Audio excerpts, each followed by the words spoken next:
How do you become quicker than 300 miles an hour?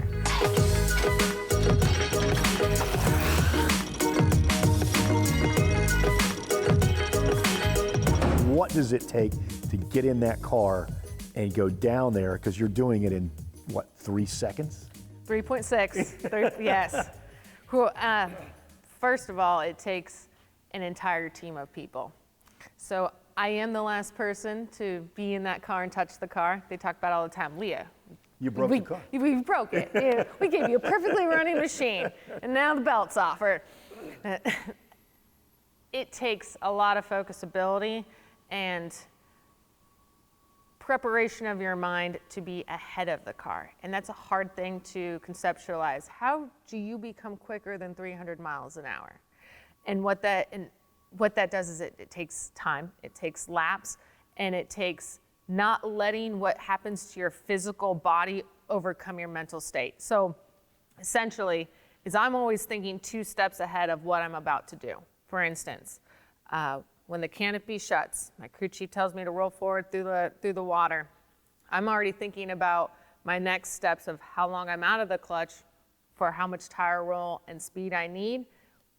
How new are these tires? How long is that burnout going to be? And as the time I'm doing my burnout, I'm picking out my reverse spot and where my traction needs to be for when I'm launching the car. So constantly being 2 steps ahead of what you're doing. That way, whatever it is that you're doing in the car is natural, and you're preparing 2 steps ahead for what you're about to do. So the part that you can't ever predict is how your competitor is going to stage against you.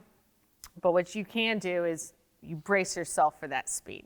So I have a dead pedal, clutch on the left, throttle on the right, a dead pedal in the middle that I literally remove off the clutch once I'm pre-staged and brace myself up so I can have maximum explosion on the other side. And once that happens, you have to literally, and again, I'm telling myself, be ready for anything.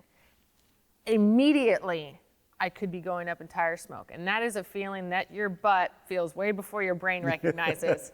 And that's the tires growing and you're not getting that forward momentum. Or you hit the throttle, the wheels are up in the air maybe a little bit, and all of a sudden, in 0.8 seconds, you're at the Christmas tree. All right, recognize, are we square? Are we straight? Are we hooked? Do I have a hole out? Is it pushing me left or right? If I need to move, can I move? Are my wheels touching the ground? This is less than half a second. By the time you get to second and a half, that's when a lot of the power at second and a half starts coming in, and you go, all right, let's make it through this shake zone.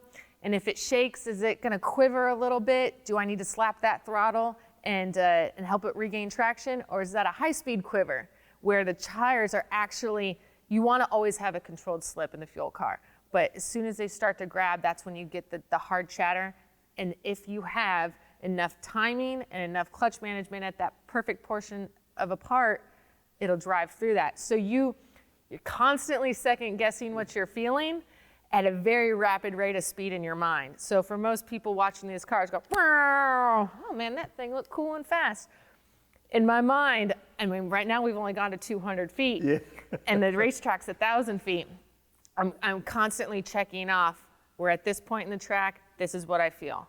We're at this point in the track, this is what I feel. If I feel the tires start to get loose about 400 feet out, that's a different pedal job than back there at the starting line.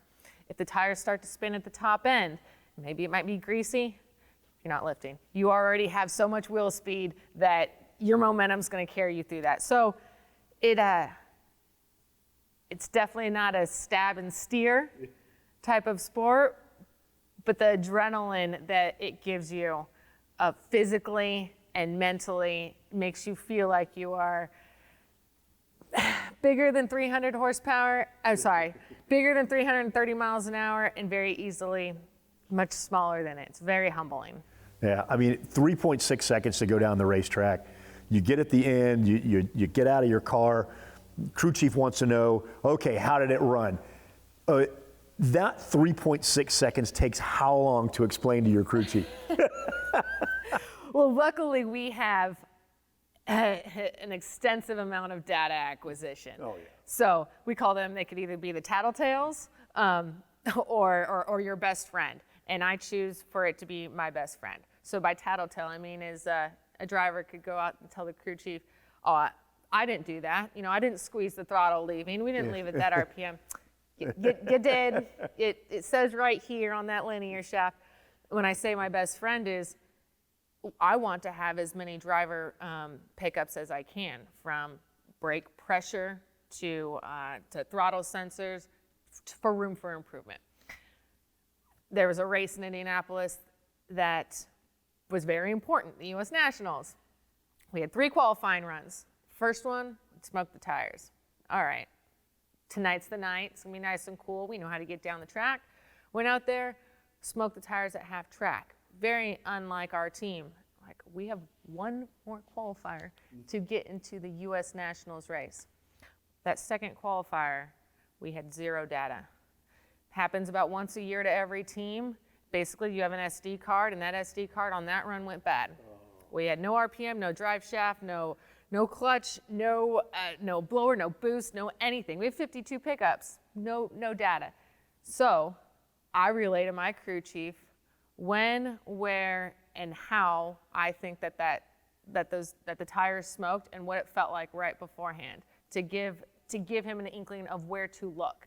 So there's definitely an input that a driver can have, but data pickup and acquisition is huge, which is why when you see racers come up and jump out, and they just are very passionate about their crew chiefs and team owners and crew, it's because they are little mechanical geniuses.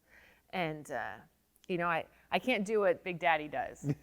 I mean, he is the best, he's the legend, and he is a driver's driver, and because he had to drive that way. Now, if he got into a top fuel car now, there'd be new things for him, and he'd be wanting to tune that thing from the inside out, as now it's the outside in. The driver does what the crew chief needs them to do, and as opposed to Don doing everything.